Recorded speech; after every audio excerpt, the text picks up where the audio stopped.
Good evening, Houston Texans fans. Want to quickly do my countdown to training camp review, starting with our wide receivers, and I'll get into that right now. Starting first with number one, the Alpha Dog, the Uno, the Dynamo, the Excellent, the number one wide has continued to excel and is a dominant wide receiver a dominant wide receiver in the NFL. We know all these things. Uh, Nico's going to continue to be that guy. He's going to continue maneuverability in and out of his routes. Has a lot of lateral agility, a lot of explosion. Uh, he's going to be the guy until he's not. Uh, I think we just even see the best of Nico Collins because if Stroud can get to a certain level, he can continue to maximize Nico Collins. There's not a lot of weaknesses to his game other than being healthy. So we know we're gonna get from Nico, to 1,100 yards to up to like 1,400 yards, maybe double digit touchdowns, an elite wide receiver, and a top five wide receiver in my mind. In over a case closed, shut down, Nico Collins. All right, here we go. Number two wide receiver. Here's where it gets interesting. Number two wide receiver, Jaden Higgins, the second year man out of Iowa State, 6'4", 215 pounds. Is We need this guy. We need him to continue to develop and everything. Um, just a physical profile on him. He does play more like a big body wide receiver, but he has some inside outside versatility. We need a big step up from the young guys this year. A big step up from this year. And I really want to see him more used as a red zone threat. Get that big body on the inside. There's some things that we can do with Jaden Higgins, and towards the end of the last year, he began to come on even more.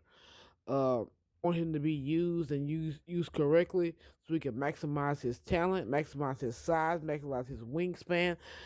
We can really get unfair this year with our wide receiver core. If they maximize their potential, if they continue to grow, I mean the sky's the limit here, and we need Jaden Higgins to continue to progress. He had a decent rookie season, 525 yards, 6 touchdowns. He got the better towards the end of the season. So going into training camp, we need to see some things from Jaden Higgins, but he's already on the right track. All right. The third guy, Jalen Noel, the second year man out of Iowa State. Physical profile on him, he is a little shorter, but he is compact and sturdy. Another guy who is a great route runner. He's very good at crossing routes. He hits the rack, has a run after catch, yards after catch. You give this guy the ball up, he can go get it. We've been looking for Will Fuller for damn near 7 seasons. We need a vertical deep threat who can deep threat to be able to. That's going to help in a lot of things. It's going to help with our passing game. It's going to help C.J. Stroud. C.J. Stroud wants to throw the ball down the field. Jalen O can help him do that. We need to, like I said, once again, optimize this guy, maximize this guy, get him on crossing routes, get him in move areas to where he can get down the field. We saw a little bit of it in that Chargers game. Let's do more of that. Let's get this fast motherfucker down the field. Let's get that vertical threat going. If this offense can be good, we know what the ceiling is, guys.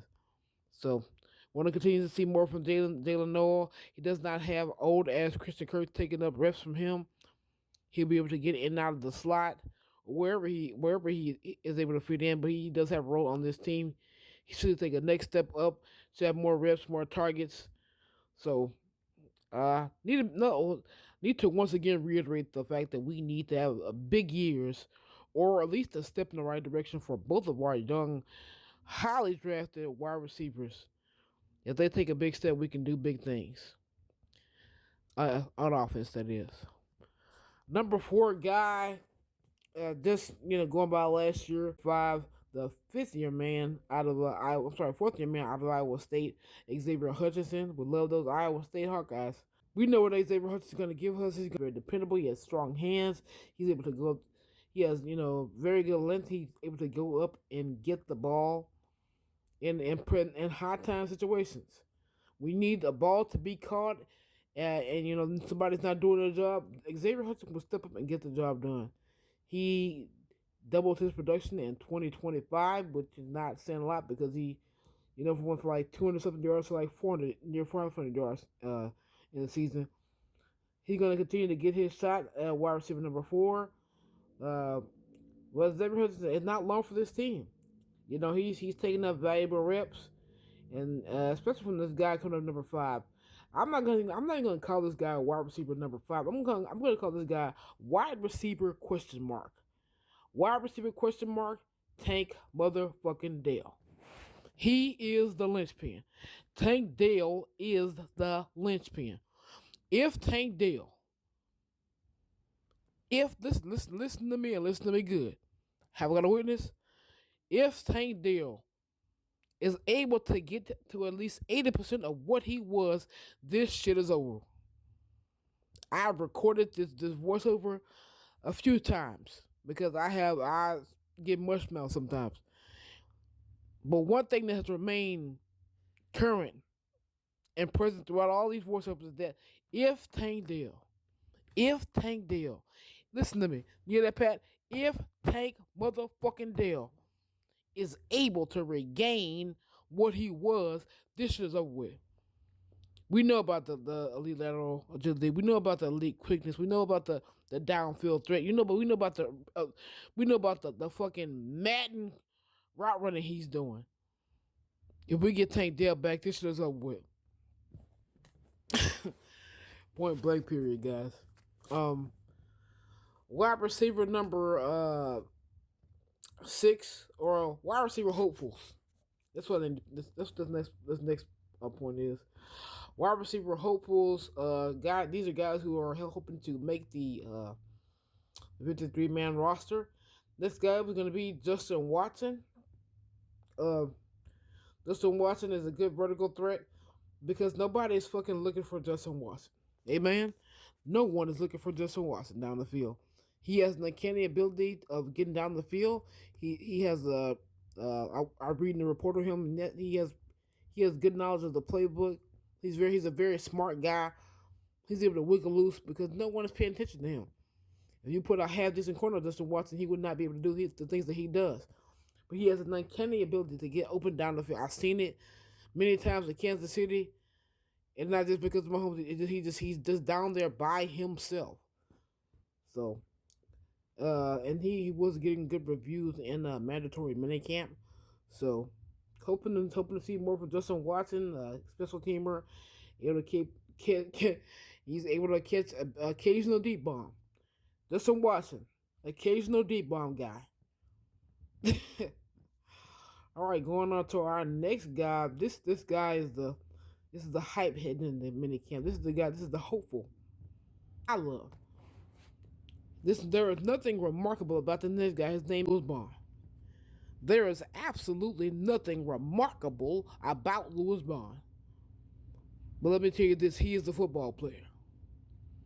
The 5'10", 181-pound man, first-year rookie out of Boston College under Bill O'Brien. This guy has extensive knowledge of the playbook, and he is going to take somebody's job. I'm sorry.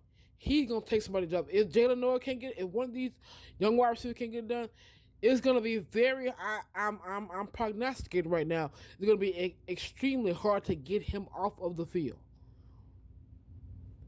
You're not going to be able to keep Louis Bond off the field. This ain't Jawar Jordan.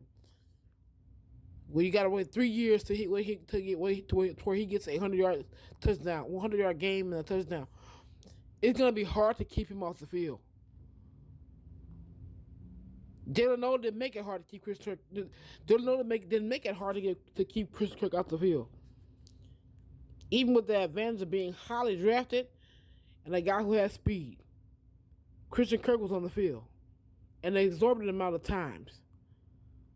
That's not going to happen with Louis Bond. He's smart. Here's the checklist. He's smart. He's a football player. He knows ball. He knows how to play football. You're not going to keep this guy off the field. Sorry. I'm so sorry. So looking forward to what he can do. I just know this guy's going to be a training camp all-star. Training camp all-star Louis Bond.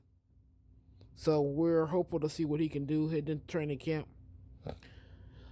All right, our last guy gonna be, what is his name? Daniel Sobieski, uh, like a transfer or a guy out of Utah State. I'm sorry, guys. He did some impressive things at mandatory minicamp and that rookie minicamp. Turned some heads. So that wraps up our thing. That wraps up our review of the wide receiver position heading into training camp. Uh, hopefully he can make the roster or be somebody out. He's a training camp hopeful. All right, guys, this video is already at like 11 damn minutes, so that concludes our review. Offensive line coming soon. I've done a little bit of that already, but it's on the way. Yeah, that's gonna be a long video. All right, y'all be blessed. Have a good witness.